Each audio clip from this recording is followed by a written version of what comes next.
This episode of Outdoor Journal Radio is brought to you in part by the Invasive Species Centre, protecting Canada's land and water from invasive species.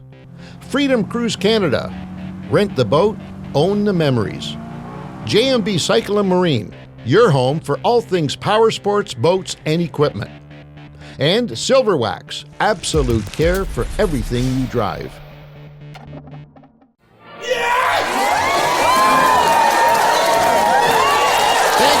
Thank you. They like you, eh? Well, what's there not to like when I'm sporting my layered look? I don't know whether you noticed or not. I got that. I got that. Anything underneath that too, or no? No, that's it. Oh, that's it. Okay, that's still enough. That's it. You're doubling up on us. You're going salmon fishing. I'm going fishing. Chinooking, buddy. Yes, Good sir. for you. They're still Good in the for you. harbors here right now. Welcome to the program. A wonderfully fascinating show today. I know I say that all the time, but Peter and I recently spent some time on Atlantic Canada doing some tuna fishing for the Fishing Canada show. And the discussion down there, both on the boat and surrounding our trip, was all about the great white shark invasion of Atlantic Canada. They all of a sudden are seeing these gigantic great whites not only swimming around, but in terms of tuna fishing, taking their tunas as they're trying to get the tuna to the boat. We were very excited when we found out that today we'll be joined by Dr. Nigel Hussey. He is a professor in the Department of Biological Science at the University of Windsor, but he is based out of Atlantic Canada in Nova Scotia, I believe, where they're conducting these tracking I was going to say studies, but they're actually tracking great whites. They're putting telemetry tags on them. And it enabled us, because when we were down there, Pete went on an app that showed the movement of these fish, which the Shark Tracker app. Yeah. So we'll see if we can get him to talk to us about that. But I just want to find out about what a fascinating occupation that would be. That's so cool, eh? So we'll see. You're talking about big animals too. A juvenile is like 500 or 600 pounds. That's a juvenile shark. Then they, well over 1,000. A lot of these things. Eating machine. Yeah, baby. Anyways, that's coming up here shortly. So we'll breeze through the rest of the show real quick. Trust me, I want to give this guy as much opportunity to talk to us about the work that they do down there. Fishing Canada, I mentioned these are all available. 'Tis the time of year where hoodies and all this wonderful garments that we have would be great for Christmas giving. If you are thinking about bestowing one of these beauties for a Christmas gift on somebody, I would strongly advise, having experienced last year's Christmas order department, I would strongly advise you do it like ASAP. It's already happening too. I know it is. It is. It has begun. It has begun. So it's arrived. I haven't even started running ads yet, and we are already every day. Yeah, getting more and more and more in. Please trust us when we say, if you want to get this and any of this would be great as a Christmas gift. If you do want to do that, do it ASAP. So let's move right to listener feedback. This is coming to us from James Moreland, 3899 via YouTube. Very good. Does anybody email anymore, Dean, or is that? Yeah, we there's do an have an coming email up later on. That's right. So this is via YouTube, and maybe this would be a good time to email anymore. It's true. Well, it's true. Everybody's YouTubing true. now. Maybe it's a good time to talk about the Invasive Species Centre, because this listener feedback. This is a perfect conservation corner area. Conservation corner. We want to remind folks that there is now not just a threat of, but actual scientific proof that grass carp have entered our waters. So we need all of you to become part of the team when you're out fishing, when you're out on the water. Be vigilant. Keep an eye out for these critters. The best way to know what you're looking for is Conservation Corner. InvasiveCarp.ca. InvasiveCarp.ca. InvasiveCarp.ca. Best place to go and get yourself armed with all the information that you need to be part of the team that will hopefully keep these guys in check, because we know they're here. We don't know to what extent. Yeah. And I think, are still in time to be able to do something to slow that down. And this feedback is perfect for this conservation corner, really. Well, read it to us then. From James Moreland 3899. Interesting takeaway from the biologist's comments. So I'm assuming it's the biologist we had, right there in that last episode we did. From DFO, by the way. DFO, correct. Yeah. I've listened to the ads for the last year and have a program in my head that we must kill grass carp if we happen to find one in the wild. It sounds like we need to put it in the live well and preserve it as long as we can so the correct testing can take place on the specimen once it's transferred to the MNR/DFO. Interesting comment. It's a very interesting because comment. Up until now, all we've heard was... I've been a bad boy telling everybody to kill them. Right. Take your baseball bat and smash them. Which is what I think that's what they want. However, they're also concerned that they get the freshest specimen possible to do their research and study on them, which is very important. So I would like to see that. Let's put us in the situation. We're out on Lake Ontario there. Yeah. Not too far out. Let's see, a couple miles offshore. We see one. It's semi-alive, whatever. It's alive when we bring it in the boat. Or we inadvertently caught it. It was a bycatch of what we were doing. We got to bring it in our boat. So why couldn't you immediately kill it and then run into shore as fast as you can, because you should probably do that. Throw ice on it. Get back to the marina where you launch your boat. Because you're not going to have ice on the boat. No, but you're going to get some ice there, and so you've wasted 10 minutes, 15 minutes, half an hour.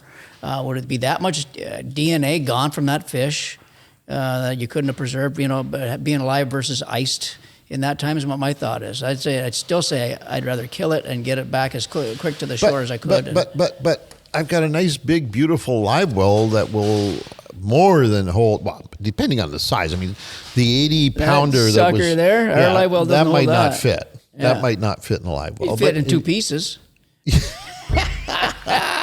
There you go. Put it in cut it in two pieces. Put it in a live well. Hacksaw to her, people. I guess to James, was it James? His point. Probably not many boats are equipped with a live well system that would house something like that. You got that right. By the time you muck around trying to shoehorn that thing in there, I think you're further ahead. And I wouldn't do the old drag method that everybody now is doing. This drag method for salmon to recoup them. They're they're doing the clip, break the rope, and it's gone again. No. You got to bring it in the boat and get her done. Get the job done. So, and as much as I love the idea, James, but I think I would probably not risk it. If it's a small one, if it's that one, I guess, but you better be careful about everything. When you put it in that live well, that lid shouldn't come open until the MNR arrives or DFO arrives, sort of thing. So, yeah. In the news, and oddly enough, I read this in one of the mainstream media outlets just a couple of days ago, and lo and behold, here we are. It's on fishingcanada.com. This segment brought to you by J&B Cycle and Marine, your outdoor superstore, J&B Cycle. Ontario, Canada, the world's largest Princecraft Mercury packaged boat dealer. Nice ones. On the planet. Nice ones. They got fishing boats, they got pontoon boats, deck boats, they got everything there. Everything. They make it easy because it's already all together. Yeah. And from what I understand, talking to Rob, you can even do your own custom touches to the package before you pick it up that they'll do for you. You want to put certain electronics on it. You want to put transducers on it. You want to do this. You want to do that. You can do that right there at J&B Cycle and Marine, and they will be more than happy to look after you. And when you get there, you simply have to, first you have to bring the checkbook. Yeah, that's pay for important. That sucker. But then you take it, put it on the water, and have fun. Go fishing. Nothing else. You don't have to wonder, what size prop do I put on this boat? No. You don't have to worry about nothing, because they will completely package the boat out for you. That's the way to buy a boat. I like it. That's the way to buy a boat. And they've been doing it since 1970. That's a long experience. Time. In the news, brought to you by J&B Cycle and Marine, I read in the Toronto Sun, I guess that would be okay for us to throw that little bit of I don't think they're a competitor of ours. No, a little love to them. Did you get it from there, Dino, or to be honest? I didn't read it there, no. I didn't get my paper that morning. All right. And I found it fascinating. I was going to talk to you about it, and then lo and behold, It's arrived. The article was about killer whales versus great whites, and how they researchers have documented orcas in the Gulf of California as they're hunting juvenile great white sharks, and how they process that whole thing. First of all, you think great whites wouldn't have any predators? We're going to find out later in the show from Nigel exactly where they sit on the food chain, because I mean, you think of a great white as being the boss. It's it. Clearly, it's no higher. Clearly not. Jeez. So these great whites, a fascinating read. I want you to read it on fishingcanada.com. We're just going to give you a quick little highlight version of it. Basically, these killer whales, because they're looking to feed off of the livers only of these great whites, and there have been many documented cases where the complete great white carcass is left intact, missing just the liver. How smart is that predator right there? That's scary.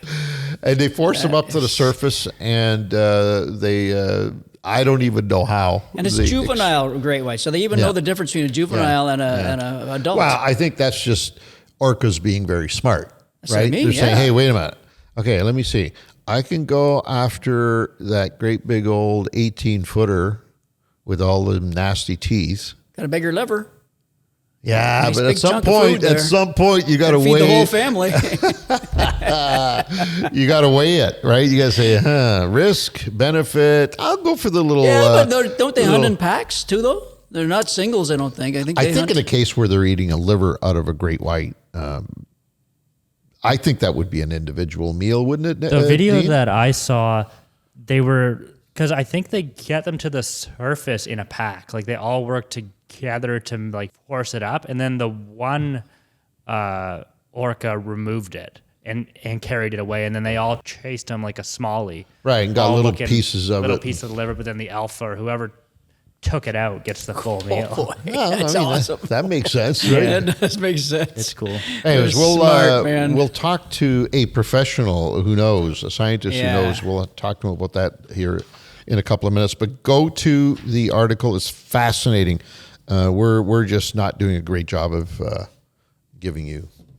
That's a good any tease, idea. though. That'll give them a real good idea to go and look at it, because that is really interesting stuff. Fan question of the week, Mr. Bowman, comes to us from Darren McLeod via email. You're right. There's an email. You got it.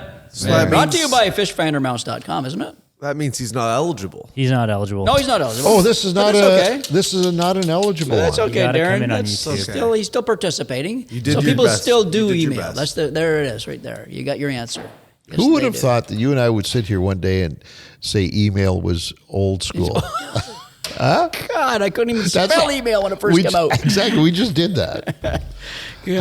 He goes on to say, hey guys, wondering what you think about this. I used to fish a lot of local bass club tournaments before the pandemic, but I've noticed things seem quieter lately. Do you feel like the momentum around these events has dropped off, or that bass tournament fishing in Canada is slowing down overall? Even with so many Canadians doing well in BASS south of the border, it feels like the local competitive scene isn't what it used to be. Thanks. Yeah, I honestly, I'm not up on any of the Canadian stuff at all to even know, and I don't even really know any buddies that are doing it. So maybe he's right in that sense, or just, I don't know if the Canadian scene's ever been big, though. Has it? No, and I think, you want my opinion?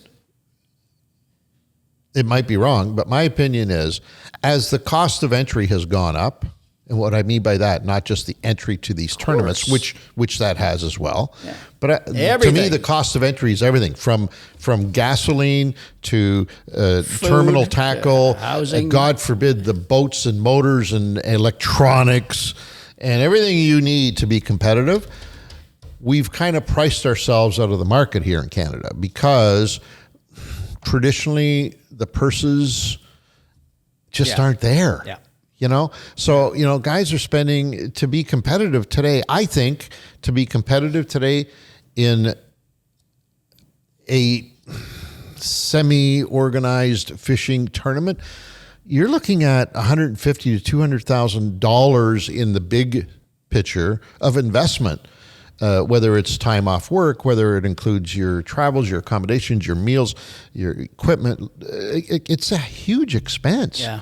And with the cost of everything else outside of the tournament world going up, I think Canada, by and large, has kind of tapped out. You know, see, in the States, you still have aspirations of being able to not just cover your costs, but to actually make a living. Money makes some big Hence, why our Canadian guys are going south of the border to fish. Of course. Right? Yeah, they have this. If they're going to do this for a living, they have to go to that next level in order to make the living. You know what I mean? Yeah. Yeah, it's almost. There are some events like Kenora, KBI, whatever KBI, it is, yeah. and the Fort Francis too. I think those things are going to stay full field for a long time. It's very, very much a community, and it's only a one of each year, right? It's a one of. There's not a tournament series. And what do those two tournaments have in common? Good prize money for sure, and great fishing, number one, and one more thing, very important thing. A great city to host it. Very accessible for American anglers to come and fish too, right? Yeah. So they're drawing from a much larger pool of anglers. Yeah, you could say that. Especially, well, for both of those tournaments, they're drawing from. They're right on borders, basically. Fort Francis is on the border, International Falls. Those fields, if we want to be generous, those fields are probably 50-50 Canadian and American. Yeah, I don't know about that, but they could be. For sure. They could be. It is. In some cases, more American than U.S. or than Canadians. But any of our local the CISA does that Kingston tournament. I don't know how many Joe Ford their tournament there. Do they get a lot of entries in that? I don't know. Once that again, might be. I know they're drawing Americans too. Of course they are, right on the St. Lawrence River. Right. Yeah. But any of our smaller tournaments, the series, I don't know. Now he's talking about clubs too, and I'd be interested to know if people want to get into us, write into us and talk about is their bass club participation in their tournaments, has it gone down, or their numbers of people in bass clubs gone down? Because that's interesting, right? Well, we know for a fact they've gone down because when we were tournament fishing, 150 boats was the cutoff point. But that's a series. This is clubbies. He's talking about his clubbies, right? That's a different thing, right? They have a monthly meeting, and then they have their little derbies. Kinger's in a club as well, too, right? Yeah. But it'd be interesting to see if that's even gone down, because that would be a good indication. But in Kinger's case, their club event is 34 boats. Right. That's what I mean, yeah. There's probably lots of those. Yeah. I don't think that's what he's alluding to. No, I'm wondering if the participation on those is even going down. If it's 34 boats, and it used to be 54, and now it's going to be 24 next year. It's hard to say. All I know is that the cost of entry is just like crazy. And when you're, vying for first place, getting, I don't even know what, a rod and reel, I mean, it just doesn't cut it anymore. Those days are behind us. You know what I mean? You don't need a new rod and reel, Ange? Come on, let's go do this derby. Those days are behind us. And you can't be competitive unless you've got all the goodies. Oh, my God, for sure. Here's what I'm saying. Any tournament organizer, Andy, are you listening? I think you almost have to go the opposite direction if you want to sustain competitive fishing in Canada. And I hate this because you know how much I hate about tournaments, blocking technology. But I think they have to kind of go dial it all back. They have to restrict horsepower. They have to restrict boat size. They have to restrict electronics so that it's feasible for the average person, especially young guys and girls who are coming into the industry, so that they can afford it. Right? So you don't have to go and get $100,000 is entry-level boat motor nowadays to fish a tournament. Oh, yeah. That's entry level. Yeah. That's not a big deal. $100,000. So, it's a little tough. And that would be perfectly fine. I applaud that. To make it $200,000, I applaud it. But give me an opportunity to win that back. Give me a shot at it. At least give me aspirations that I could. Maybe if I win 2 or 3 tournaments throughout the year, I can at least cover my costs. I saw an interesting tournament very quickly. I think it's the Renegade Series that they ran it this year. They called it a co-ed series, where there was a guy and a girl. It was a husband and wife or whatever. A guy and a girl. That the team had to be made up of a man and a woman, and that was their event. That's pretty cool too. I've never heard of that before. I love that. Yeah. Yeah, just I just heard of it, so I thought. You know what? That's. I think that's progression. great I like progression. that. I Yeah. love it. So. Anyways, I don't know what else to tell you on that. It's not something that's that you're mistaken about. It's definitely happening, and maybe we can have. If we had Andy Pilato on the show, Not in years. You know, maybe due to this question, maybe we can bring him on. Andy runs probably the most successful tournament series in this country. Has done so for 25, 30 years maybe. Busy boy. He is for sure. Eh? But even Andy, Andy went from one event to 2 events to 3 events. Now he's got like events. 100 events. Why? Because they're all small little, you know. So yeah, true. Anyways. Okay. We interrupt this program to bring you the much anticipated bonus code for the latest Fishing Canada giveaways. This week's code is Outpost. All caps, that's OUTPOST.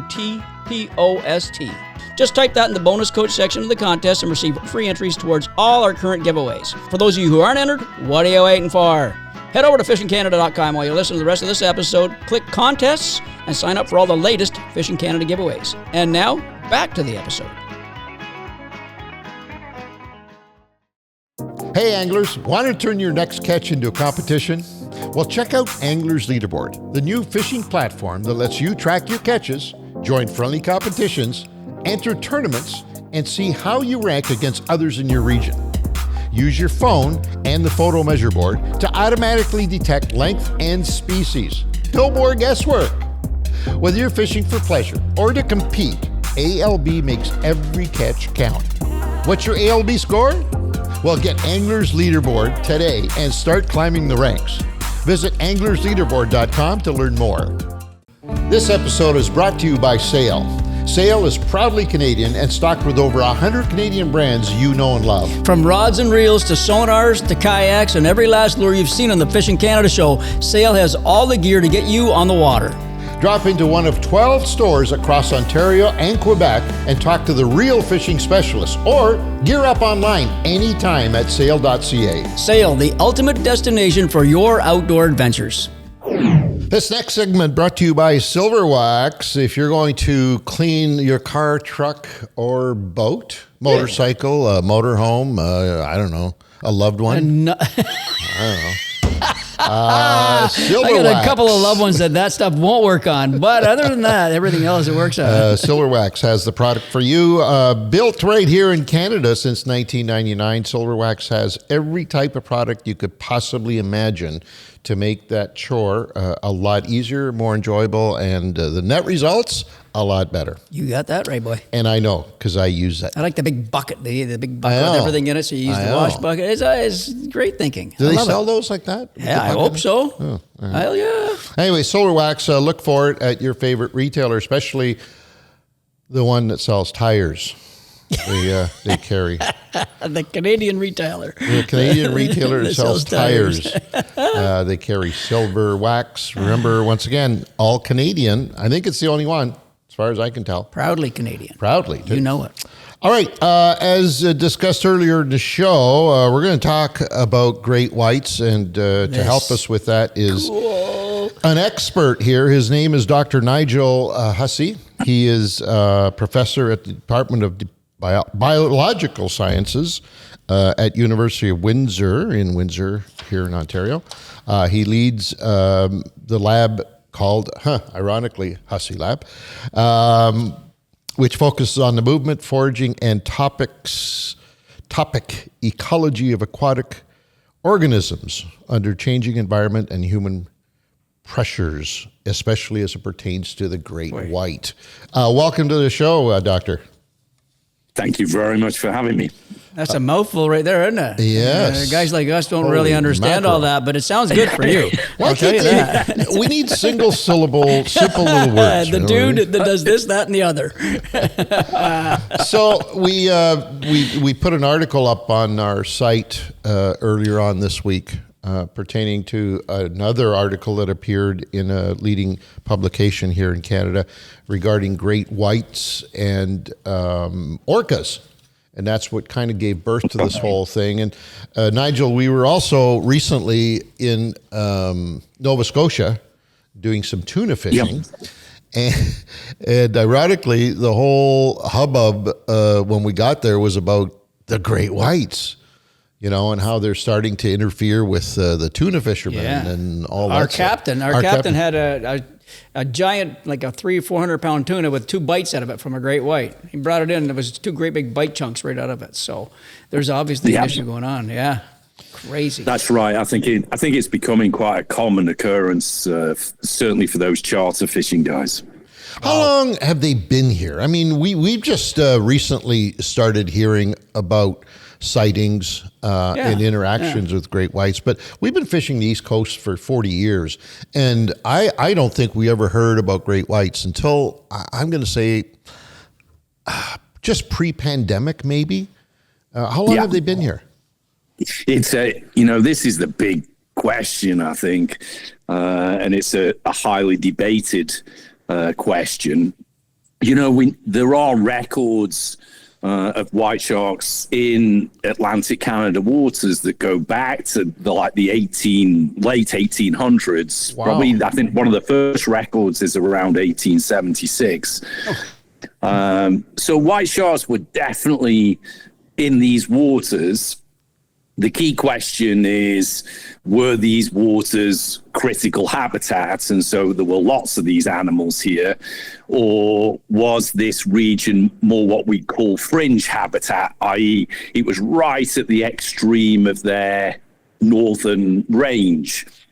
And that's sort of a big question that's going to be difficult for us to try and answer looking back in time. Right. But as you said, I think if you chat with fishermen in general here along the coast, while we used to, from the late 1800s up until probably around about 2010, while they used to encounter white sharks every now and then, it was a rare occurrence.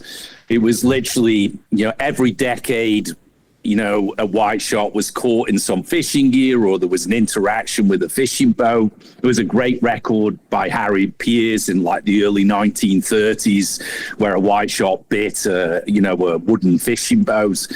But it was rare, very, very rare at that time. Okay. Ange and I and his brother Reno, way back, Ange was saying, almost 40 years ago. So in 1990, I looked it up this morning, Ange, was our first shark show out there, and we were fishing for blue shark at that time. Out of Halifax. Out of Halifax. And back then, I'm trying to think if we ever heard of the chance of, because they had blues and they had makos at the time. Yeah. But that was all we'd ever heard of. And you'd think, through time, maybe through rumor, or like you're saying, since the 1800s, you'd have heard of a great white. But obviously there was just once, in a blue moon, because they travel so much, right? As that doctor's probably going to tell us. Yeah. I mean, they can travel thousands of miles to roam up in Canada and get back out of there too. So, yeah. That's right. Is that what you guys are doing? You're tagging fish and you're watching them and see what sort of habits they've formed and where they're moving to? Yeah, in brief, in summary, I suppose that's the key. Which we do think the population of white sharks has really changed the dynamics, particularly in Atlantic Canada waters, then we have a lot of questions to ask on this particular animal. One, because it's obviously an iconic species that's threatened globally. So it's a sort of key species that's of conservation concern and management. But secondly, as we all know, white sharks, unfortunately, just by the nature of where they occur, they swim in coastal waters in the same habitat as where we like to go and play in the water, whether it's swimming or sailing or scuba diving.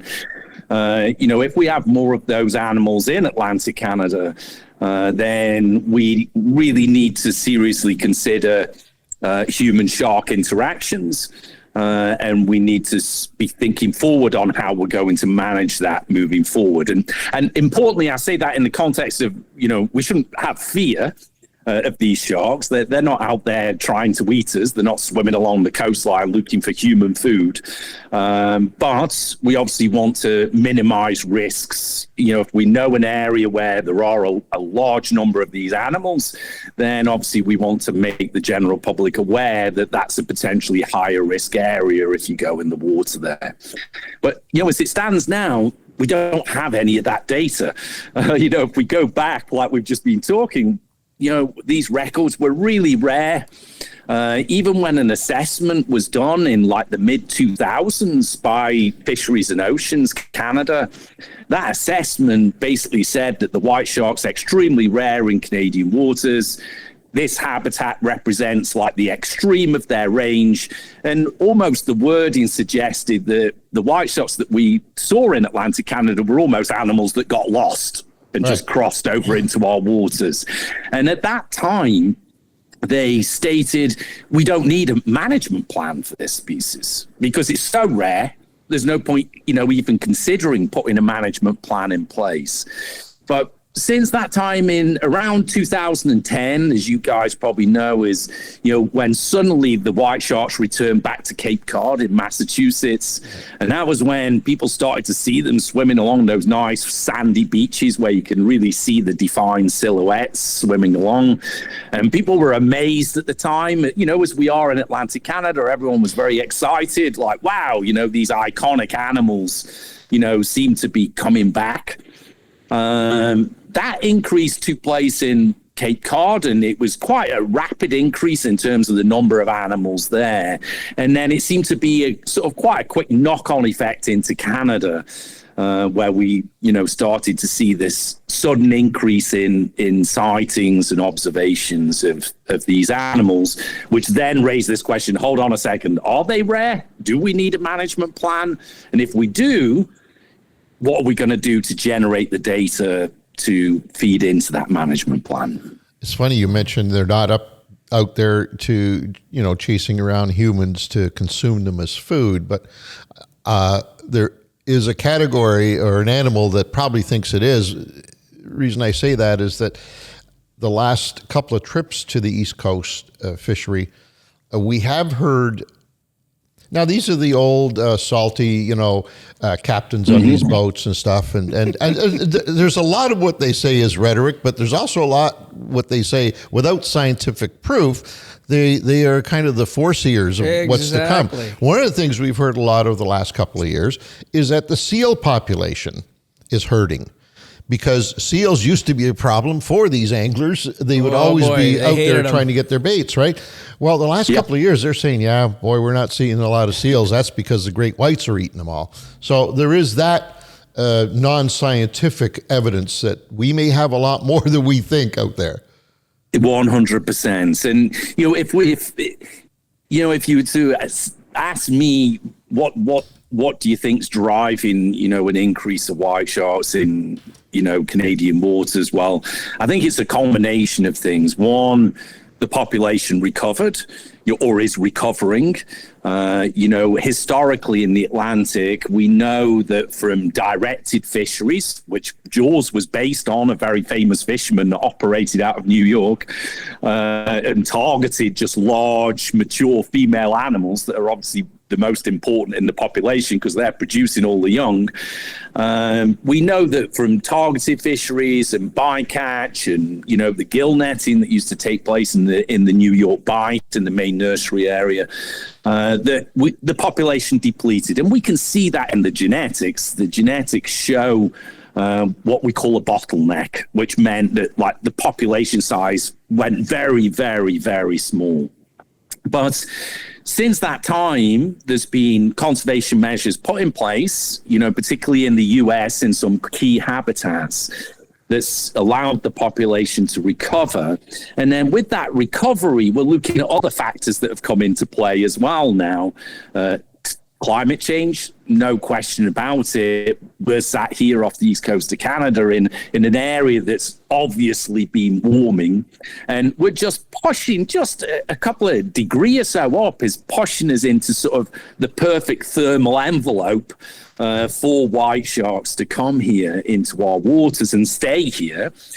Then you add on top of that, we protected seal populations and allowed them to recover. Some could say, we allowed them to recover too much. Mm-hmm. The numbers increased so rapidly, and that caused all of this conflict, certainly with fisheries and with fishermen, with concerns over, the volume of prey that seals were consuming. But equally for the white shark, it just provides this incredible, abundant food resource. In fact, you could almost say that, we created an artificially high prey base for the white sharks because we recovered. True, we recovered the seals to such a level that they just have a buffet there. Isn't it funny? Because we'll go back to the cod fishery that was shut down on the East Coast because that species was in trouble.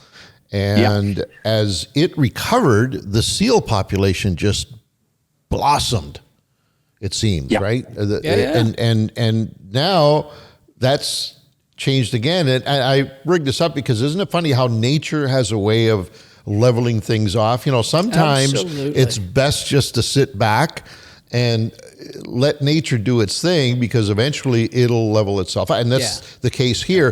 If, in fact, the great whites have migrated in large numbers to the east coast of Canada, and if, in fact, they're, keeping the seal population in check, which in turn will allow the cod fishery to blossom once again. I mean, it's all nature's way of keeping things right. The great whites will start eating codfish then after that. Well, I don't think so.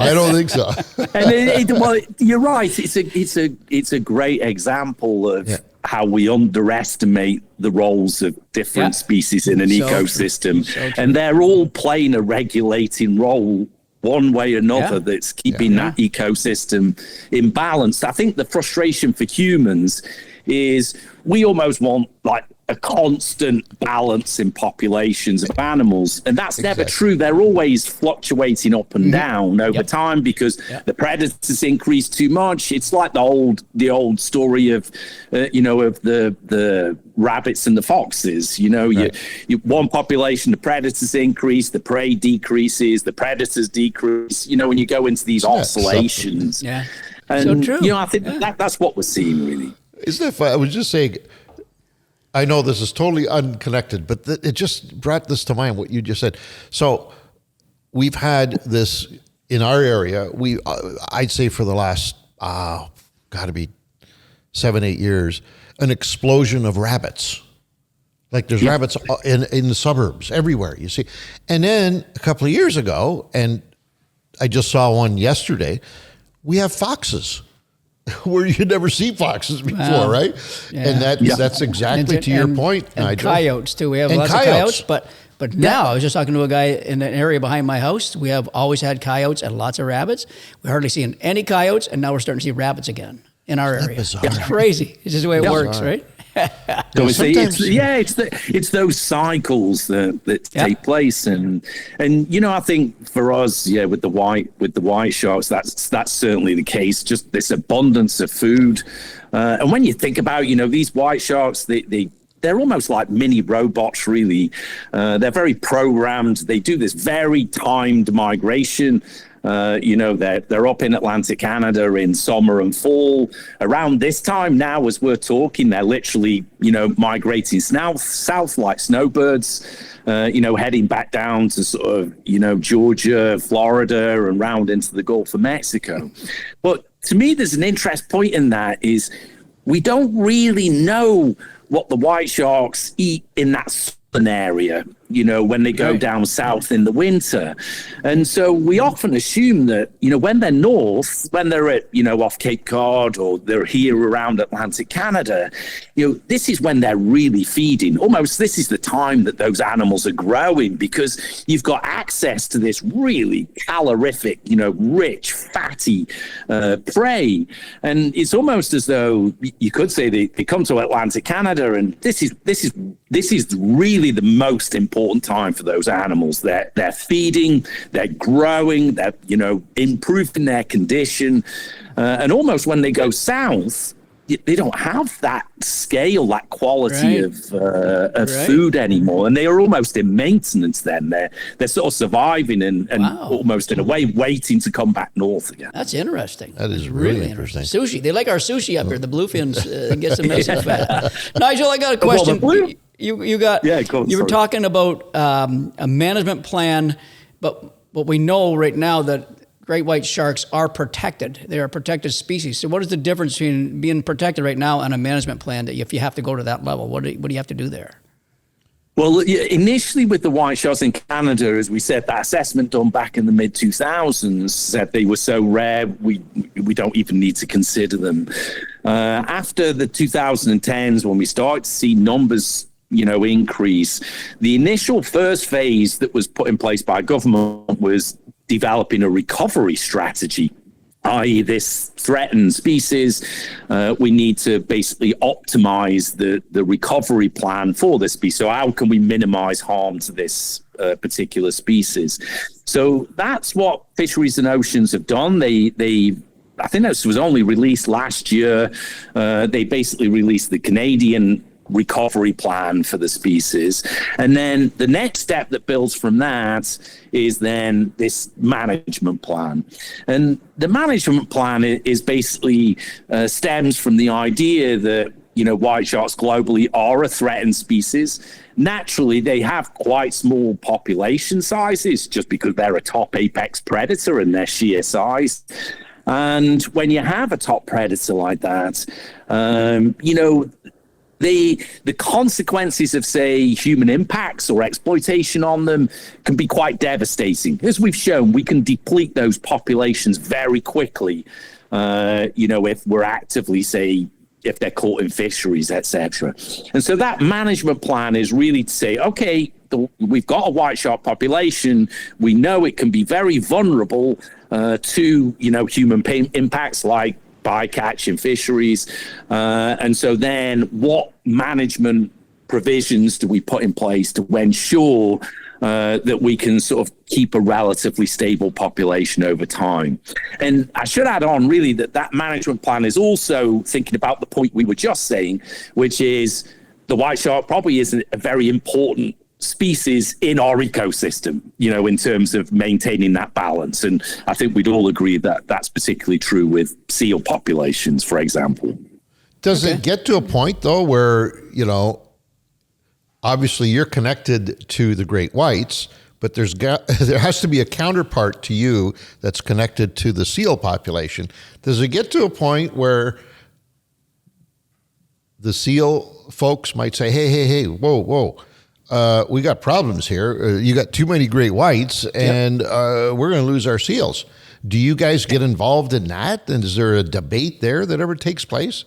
I'm sure there will be a conversation over the next few years about this, because the seals obviously are a protected species as well. Right. And then we've got these two protected species that are interacting together. But then that feeds back to that oscillations. Then when you're thinking about conservation and management of species, we acknowledge that over time, like populations of species are never going to stay constant, because you're always going to have some level of fluctuations. And that if we could allow the ecosystem to get back to somewhat natural stability, as we looked into the future, that's what we would see. The seal population would increase, the white shark population would increase, seal population decline, white shark population would decline, but it would be in natural levels of what we would expect to see. Well, I can tell you right now from personal observation, the last time we were fishing we just finished a bluefin tuna fishery. The last time we did that in the same area, we saw seals bobbing out there all over the place. It was a problem. Not even close to the shore where you think they're going to be. Sandy used to have a remedy. He did not like them too much. But they were everywhere. And we went to the same fishing grounds a couple of months ago or a month ago, and not a single seal was seen. Yeah. So at some point, somebody's going to have to step in there and do something about the seals. Well, I think this is like in a sense, in Canada, as a scientist, it's very exciting, the questions that we can ask with white sharks, because if basically this is new habitats, like they're expanding their range northwards into Canada, we can ask really cool questions on the ecology of this animal, because they're almost establishing their ranges at the moment. And I'm sure when you were chatting to the fishermen, they'll tell you this, like the seals are what we would almost call naive at the moment.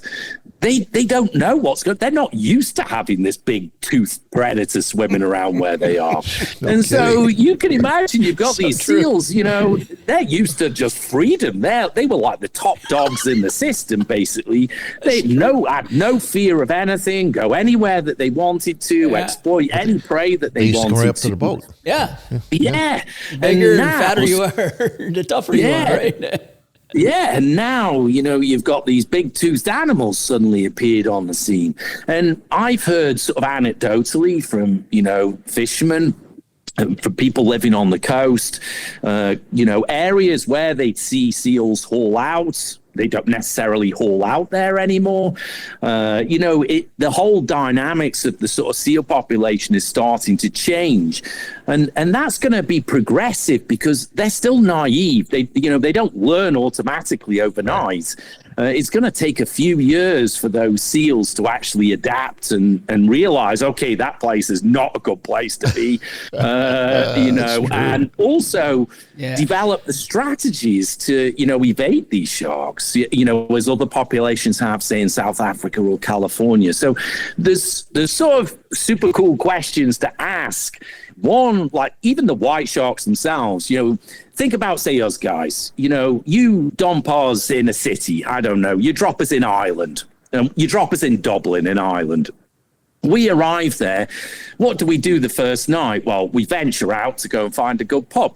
Have a Guinness. Good food. Got to get a Guinness. And where we're going to find a good pint, whether that's Guinness or an ale or whatever. That's true. And, almost what we do when we arrive in Dublin is over those first few days, we generate what we call like a spatial memory map, because we're heading out and we're testing the waters. Like, the food was good there. It wasn't great there. It was fabulous there. And by the end of our 2-week holiday in Dublin, we've made a plan on, which places we're more likely to go and eat and visit. And to a degree, that's what the white sharks are doing. You think they're coming up here, in a sense, I would say at this moment in time, they have no idea where the food is. And so they're coming up into these waters and they're literally exploring like we are in Dublin.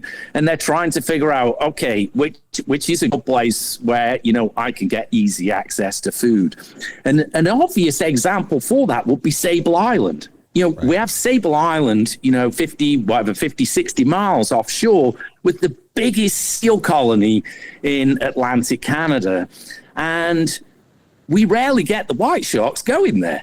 And if I was to say to you, I think it's because they don't know it exists yet. They haven't actually discovered the Sable Islands there. And I think that if we had this conversation in another 5 years' time, what we find is the majority of white sharks are sat around Sable Island because they finally figured out this is where, there's thousands and thousands of seals and it's pretty easy to get them.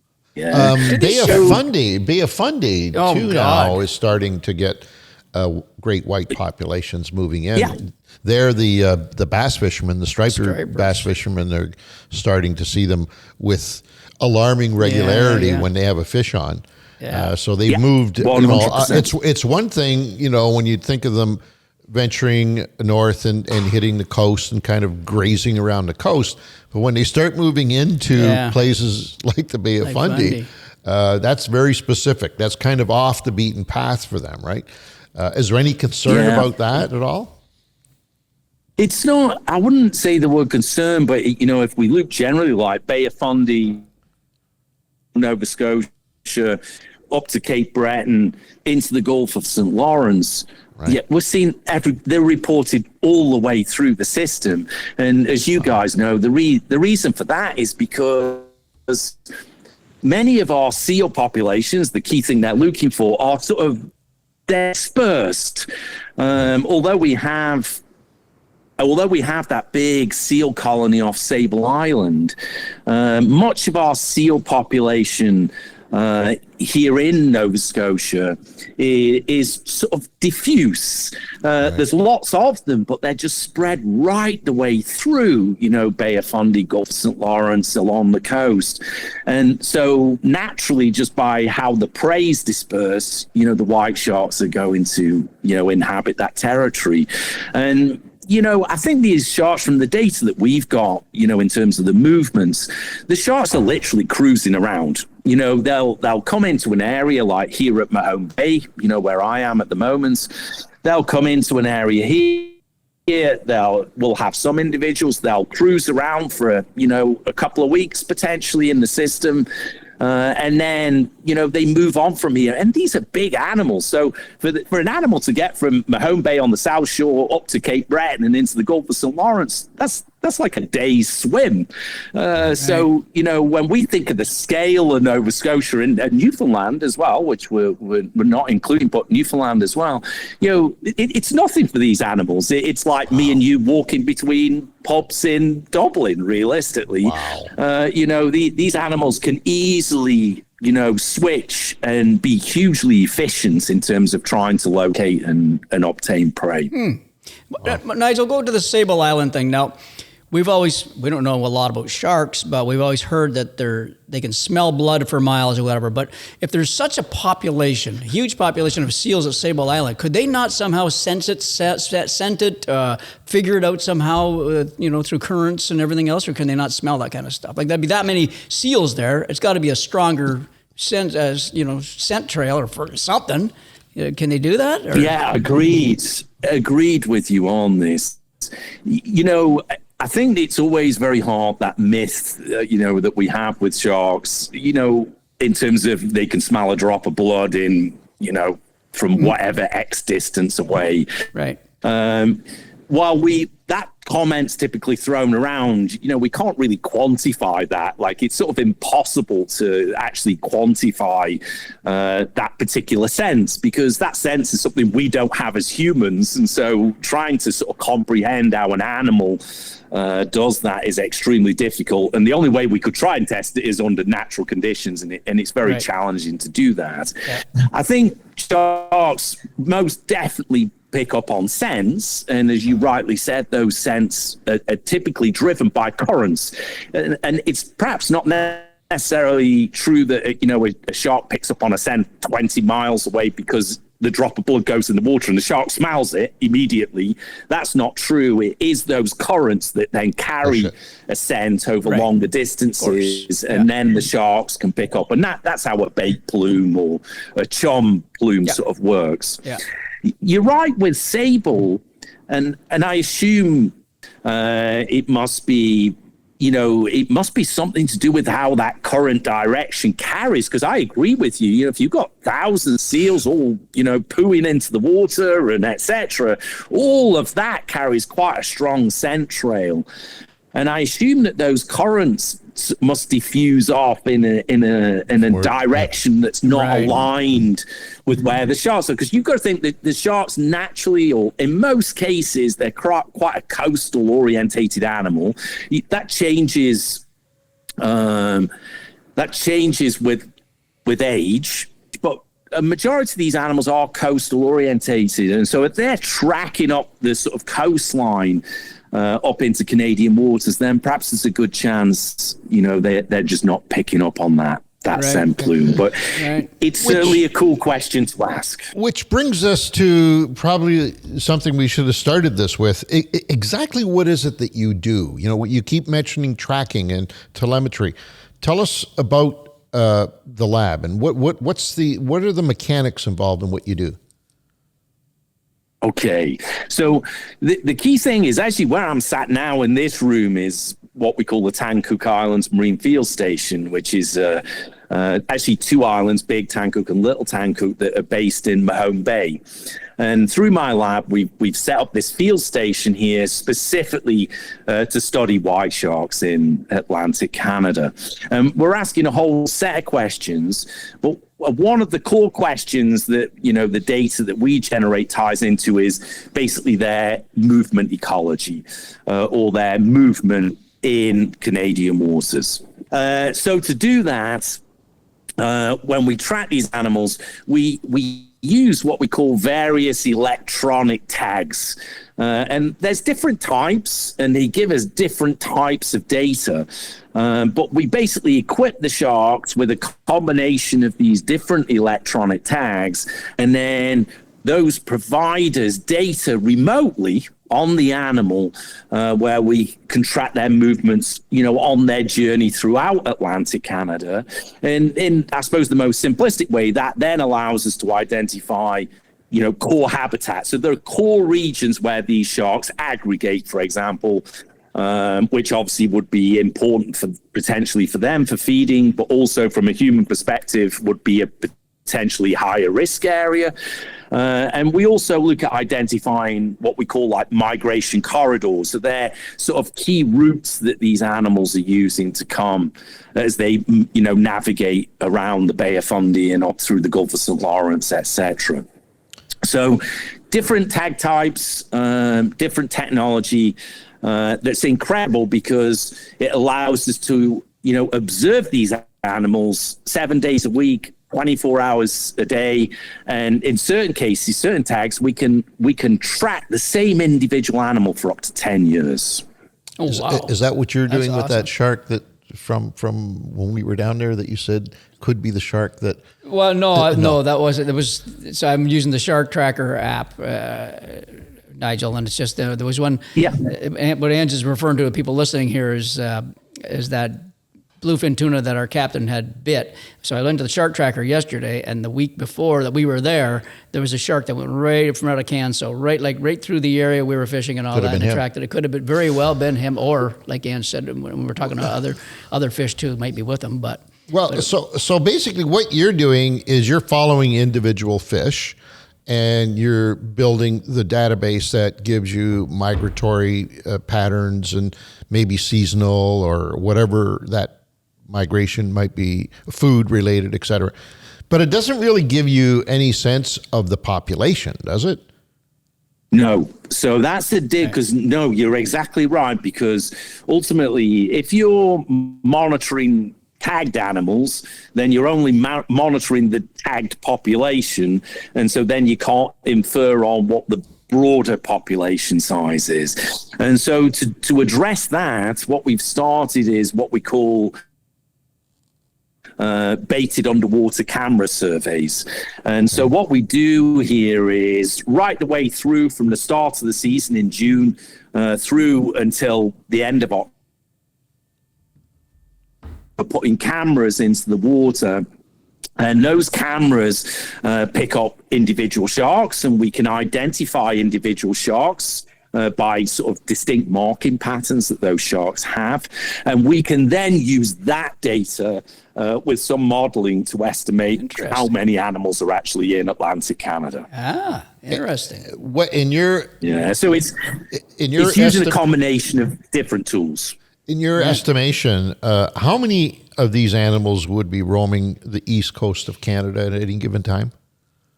Okay, so that's at this point, we obviously have to collect a good number of years of data before we have confidence. But if we were to do a back of the envelope calculation, I can say to you, say in the outer islands of Mahone Bay, we've got the receivers in the water that are detecting the tag sharks. And if I took the total number of sharks with tags, acoustic tags in the Atlantic, so that they've been tagged primarily down in the US at this point in Cape Cod, there's probably around about 300 animals swimming around with these, acoustic tags on. And on average each year, we're getting around 90 of those tagged animals swimming across the entrance of Mahone Bay. So if 90 of those animals are swimming across the entrance to Mahone Bay, and then you think about, okay, well, what does 300 represent? Like when we're normally thinking of tagging, whether it's bluefin or it's sharks, like when we're tagging animals, we typically think that we only tag a few % of the population. Right. Like, if you tag 10% of the population, that would be an incredibly huge number of individuals to tag within the population.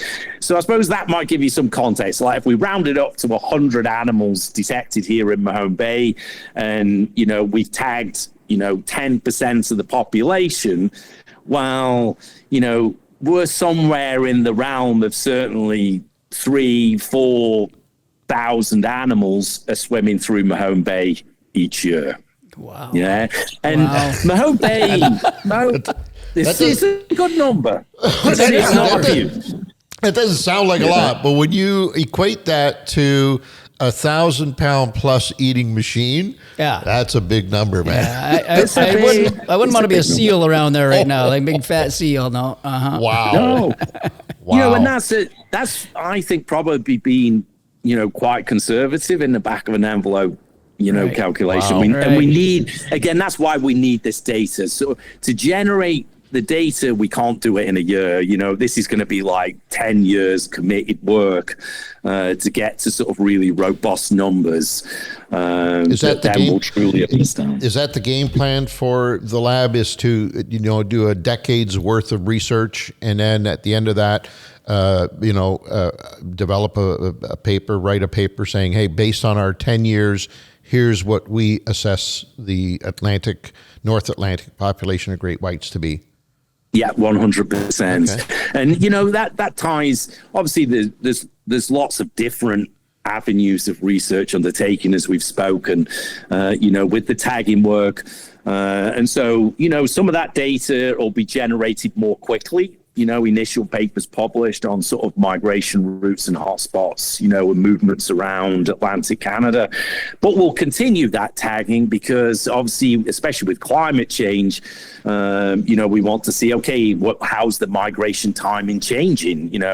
Potentially in the future, you might predict that white sharks could spend more time in Canadian waters if our waters continue to increase in temperature at the rate they are. So in 20 years' time, instead of a residency from June until early November, we could be looking at May, into late November that these animals are staying in Atlantic Canada. Is there a possibility at all that maybe Atlantic Canada means more to these fish than just that pub in Ireland? Is it possible that maybe this becomes home, a little more permanent? Maybe it's not just part of the migration. Maybe they set up housekeeping here and the new Great Barrier Reef or something like that. I mean, they have to regenerate somewhere. They have to, the populations don't just grow on their own. Could it become a nursery? Could it become a spawning area? I mean, these are all questions that you've now put in my head. Yeah, no, they're cool questions, and again, questions we need to answer. In brief, what's interesting in Canada is we can catch juveniles, so literally around 2 meters long. So that's it. White sharks typically born around 150 to 180 centimeters at birth. So 2 meters is quite a young animal. It's only, a couple of years old. But then we can catch right the way up to, or observe right the way up to, 16, 18 foot animals that, are fully mature male females. And so in Canada, we have the whole demographic. We've got the juveniles, we've got the teenagers, we've got the adults, and they're all here. And we don't truly understand. Like, we know that at the moment the main nursery ground where the females give birth is, off New York area. But who knows? We know from other populations they can have multiple nursery grounds. So we can't rule it out, but we certainly don't have any data at the moment that indicates that. And I think a key fact would be temperature. These animals, they're a very clever animal because they're what we call a partial endotherm, which means they're like bluefin tuna. They can actually raise their body temperature just above, they can maintain their body temperature above ambient temperature. So to some degree, they can exploit temperature ranges that are sort of out of the normal range of most fish. But I don't I don't think that allows them to sustain Atlantic Canada year round, not at this point in time. So they're still regulated. The temperature's still regulating them and saying, no, guys, you've got to leave now. It's getting too warm.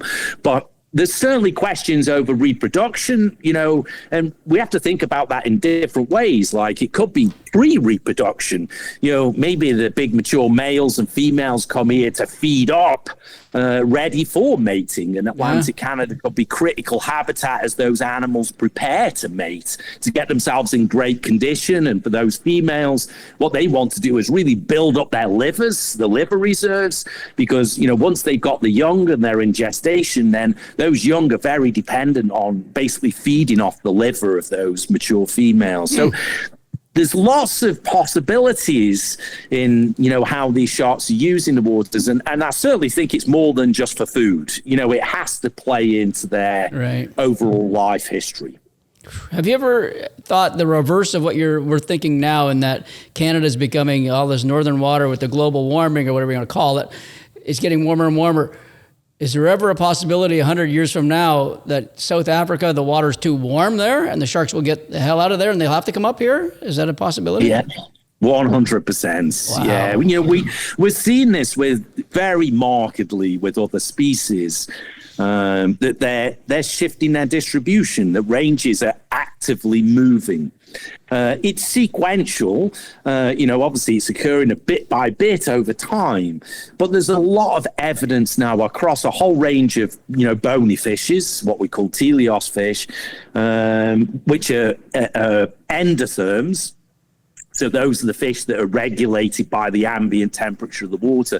We really are seeing very strong trends there. But we're also seeing it with marine mammals. Our team does a lot of work in the Arctic. We work on narwhal and beluga. And, we've looked at, 3 decades of data on narwhal, and that's shown that they've completely modified their migration timing. And the rate that they're modifying their migration timing is exactly at the same rate as climate change and ocean warming. Wow. Interesting. Do we have any telemetry that would tell us that the great whites are moving farther up the St. Lawrence Gulf and maybe into that brackish part of Canada? Not yet. We don't. There was one of the tag sharks entered into the entrance area of the St. Lawrence. I think it's certainly feasible. We know white sharks do enter that sort of brackish type of habitat at certain times. I don't think they would spend considerable amounts of time there, but they could certainly enter in for periods of days. So I think that, those animals could be going in there. And then also we're thinking a lot higher latitudes. We're talking Nova Scotia at the moment, but the sightings around Newfoundland have increased exponentially as well. Wow. And I know recently a white shark was detected, right off the northern tip of Newfoundland. So we don't even know, are they actually even pushing up into Labrador area? It's certainly possible. And the warm current that goes round to Greenland, there's, in a sense, the water temperature is not limiting them. That's going to be more on, have they discovered it yet? And, is the prey available to them in those areas? Wow, it's a fascinating creature. Yeah. Going. Angelo, going to go on your question. Yeah. Can a great white shark survive in fresh water? If it went up the St. Lawrence River, can they survive in fresh water, or is it strictly salt? Yeah, strictly salts. They could have a tolerance for a certain element of brackish water, but they couldn't survive in fresh. What is the reason? Why do they need the salt water? What is the reasoning? In the word that we use is osmoregulation. It's basically like a transfer of salts in and out of the body. And sharks are continually regulating their sort of natural levels of salts using osmoregulation. So they're transferring it in and out of the environment that they inhabit. And so for a shark to go into fresh water, it can't properly osmoregulate anymore. Okay. This episode is brought to you by Angler's Leaderboard and its Spot Mapper feature. Spot Mapper connects your catch data to your spots, allowing you to view your catch history. With Spot Mapper, your locations stay completely private. Only you can access them. So your favorite spots stay your secret. Learn more at anglersleaderboard.com. Okay. Interesting. Keeping with the predator-prey discussion a little bit, is it possible if this trend continues, and certainly, if we're going to say that there may be up to 3,000 of these animals at any given time throughout Atlantic Canada, is it possible that we're going to start talking, maybe the next time we have you on, we start talking about orcas, which seem to favor great white and great white livers in particular? Would they do the same thing? Would they be pushing up the coast as well and moving farther in those areas? It's an interesting question, and as you say, it's a very topical one globally with white shark populations. I'm sure you guys know South Africa has been a big sort of hotbed of conversation about this because of those two orcas, port and starboard, that turned up in Cape Town. And then, following their arrival in Cape Town, what was sort of the most predictable place on the planet to go and see white sharks, as suddenly the white sharks seem to have disappeared.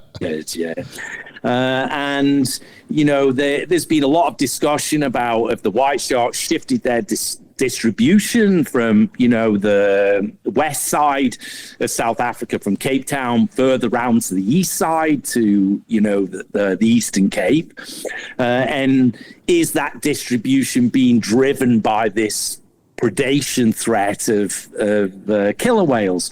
And then interestingly, that's now grown because there's now records in Australia with orcas interacting with white sharks, and there's records in the Pacific now of this taking place. And so, will it happen in Atlantic Canada? Well, yeah, what I've always found strange is, I'm part of a team and we've actually done work on orcas up in the Arctic, because we get them quite often up in the Arctic now, right. And which, has been definitely a move up there to feed again on abundant prey. They're feeding on narwhal up there. But typically when they leave the Canadian Arctic, I've always thought it's strange why they don't come straight down this coastline, right? Of Canada. But I think as the orcas, again, this all comes to experience and these spatial memory maps. And as soon as, one orca gets an inkling that, there's easy white shark prey and big fat livers swimming around, then I'm sure we're going to see more animals. And, that's going to be a natural part of sort of that predator-prey cycle in the whole ecosystem. Wow, that would be fascinating to be out there fishing and see orcas all of a sudden just porpoising all over the place. It just freaks you out that this is the perceived great white is the apex predator of all swimming around, and all of a sudden, wait a minute, somebody's going to come and kick my ass right now. Wait, this is getting weird here. That's crazy. It's so true because, I've always thought the same. Like, you just think like, wow, I suppose it just shows you orcas really are the big, bad animals of the ocean. If you want to come back as any animal with the highest chance of survival, that's true. Nothing's taking you out. You want to come back as an orca. That is true. Eh? That is so true. So, Nigel, do you go out and when the tagging is done, are you out there on the boat? And maybe if you can, sort of bring a little insight to that too. How's that done? How do you guys actually adhere the tags to these fish? How do you get the fish? How do you get them? Yeah. So we fish for them. We typically use what we call like a modified drum line. So that's like a static line that we anchor to the seabed. It comes up to a float at the surface, and then from that we have a breakaway line. And on that breakaway line, we've got multiple floats that run at a sort of set distances along the breakaway line. And then at the termination of those floats is, then your metal leader wire with a hook on and the bait. And the idea is that, when a shark comes across the bait, it takes the bait, obviously breaks away the line. It breaks from the anchor, the fixed mooring line, but it's got that whole stream of floats behind it. And the idea of those streamer floats is basically to stop the animal diving, to try and to keep the animal up at the surface. Yeah. And so what will happen, the animal will take the bait, straight away it'll break away. We're just sat, very long days sometimes. We're just monitoring multiple fixed lines, modified drum lines. We'll see one of those lines break away. There'll be a big celebration.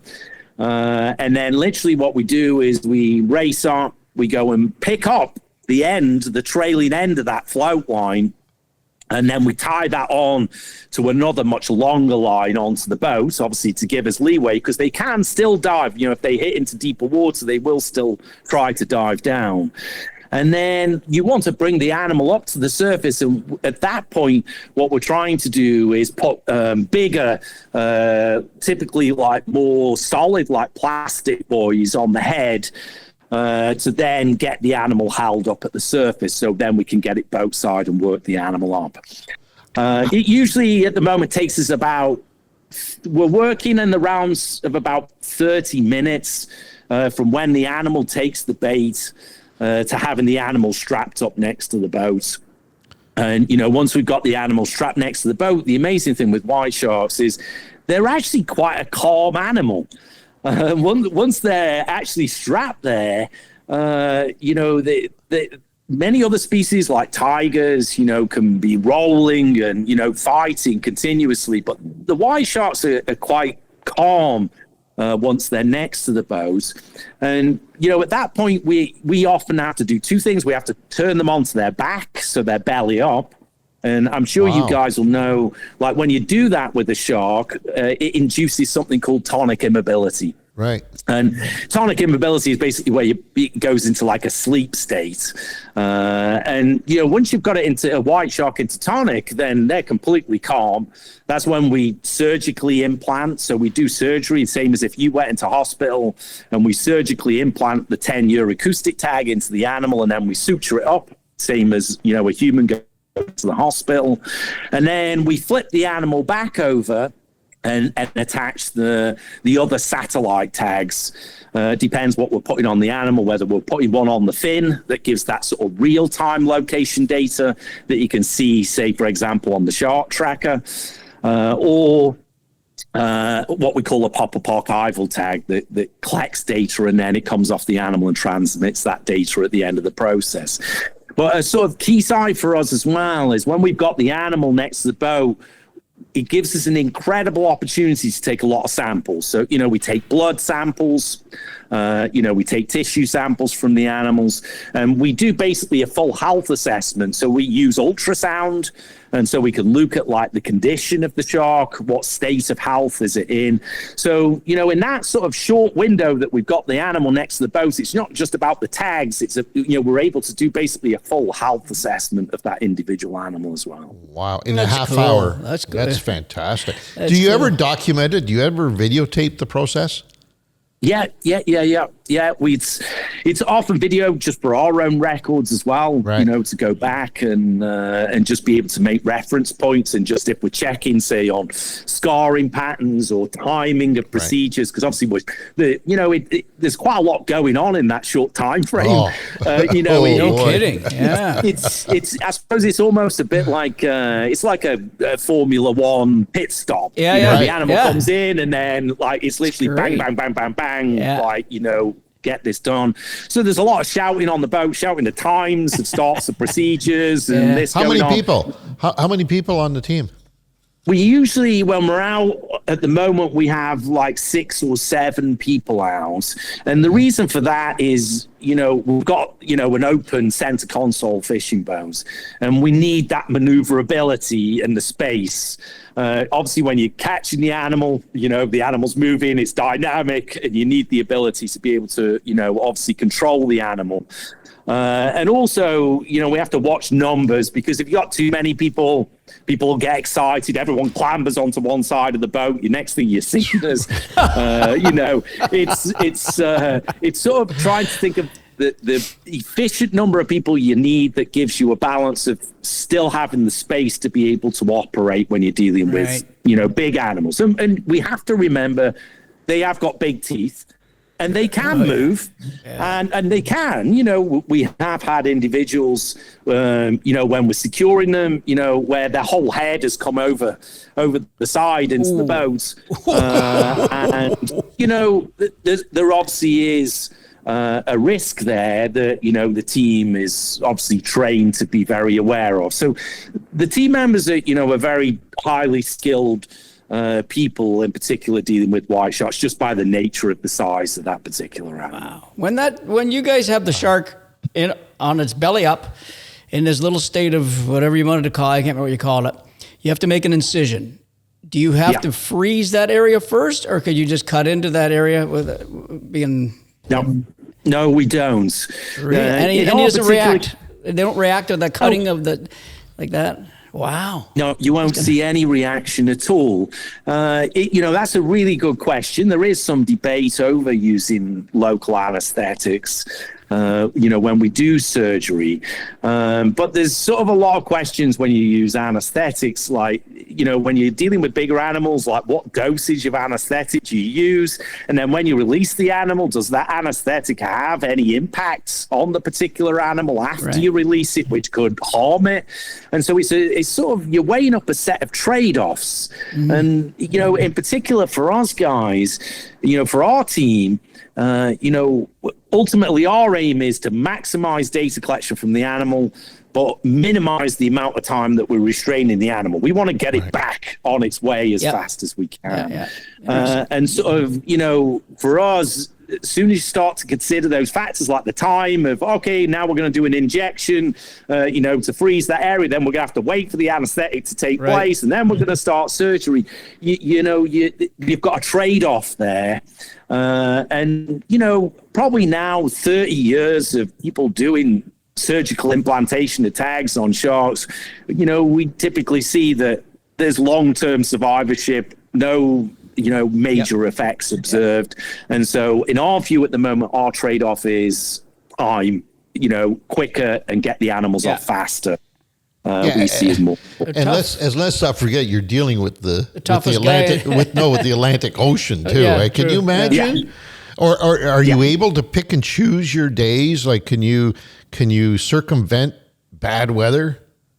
See, this is a really good question as well. Yes, we have to watch weather because, as you can imagine, if you catch a big animal and that weather's picked up and we've got big swell, then not only are we putting the animal more at risk, but we're putting the team at risk. This is both groups that are at risk there. Wow. So very much, we have to watch weather conditions. And we're making constant decisions when we're out on the water, looking at the weather conditions on, is this suitable now, or are we pushing the boundaries of where we can all safely operate? How big is your boat? I was going to say, have you ever You're going to need a bigger boat. No, always the same. We've got a 28 foot center console, so it's a nice size. Yeah, because your problem is once you set the lines out with the bait, you're committed because you can't just leave them. You can't leave them there and say, okay, we'll come back tomorrow, because so once you're committed, and that's the uncertainty of the weather in the East Coast. It's just, man, that makes that job real tough. That's right. And, and it's difficult, certainly, at the moment on sites where we can operate as well. Right. And so many of those sites, it's difficult to get in the lee, to get into the shelter from the wind. And so, certainly when we were operating in sort of into early October time, and the weather then, as you guys know, starts to become a lot more unpredictable on a day-to-day basis.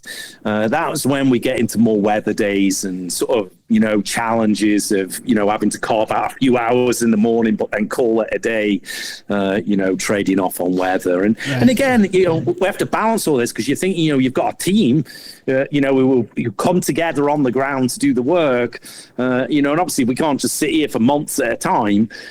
So, you've got to try and plan as best we can on weather windows to make it as efficient as possible. It's kind of like shooting the Fish in Canada show. It's pretty much exact, buddy. Pretty much exact. Nigel, we've kept you way too long. Fascinating. Well, what a great interview. Thank you so much job. for this. This is amazing. This is great stuff. Amazing. Outstanding. No, it's great to talk to you guys. And we'd like to, is there a place where folks, I mentioned if you guys have captured any of this on video, is there any place where folks can go and check this stuff out? There's video if people go to the Tancook Islands Marine Field Station Facebook site, you'll see some of the video clips on there from our cameras and, photos and some video from the workups. So people can see information at that particular site. And obviously, the sharks that we've tagged this last summer, people can actually track the real-time tracks on those through a partner of ours through the O-Search shark tracking app. Yeah. So you can see that all the sharks that we tagged this summer, they're all on there. And I saw this morning when I checked on Argos satellites that many of them had actually pinged in today. So Nice. you can Nice. Once again, fascinating. Thank you so much for your time, and keep up the great work. Let's get you back on here maybe next when do you start the tagging process? We've stopped for this year. We'll be kicking back in July next year. Okay, perfect. Maybe So that'd be a pleasure to come back. Perfect. Thank you, my friend. We'll talk to you Thanks, soon. Thank you very much to both of you. You have a great day. Thank you. You too. Wow. That is. I could have talked another 2 hours. I can listen to him all day, all week, all month. It's such good stuff, eh? Interesting, fascinating occupation. Yeah. I think that would be one of the best jobs on the planet. Yeah, not no kidding. Not by any means an easy job, but No. would be the most fascinating, because I can imagine that half hour that he's talking about when they've got the animal up the surface. adrenaline you have and the precision you need and everything. Yeah, that's so cool. Very cool. Check them out if you get a chance. Check them out. That was Dr. Nigel Hussey. Fantastic, absolutely wild. Good stuff. We blew all of our time, so It's okay, buddy. We're good. We've got enough time to say adios, as they say. Don't forget fishingcanada.com, the gateway, the portal to your next fishing adventure. Check out the latest contests. Some of them brought to you by the good folks at J&B Cycle and Marine. JB Cycle Marine, if you're going to check them out online. The latest giveaway is this beautiful Garmin unit that we're looking at. A live scope unit that is called the Ice House System. Yeah. You will enjoy that. All right. Thanks, folks. Talk to you soon.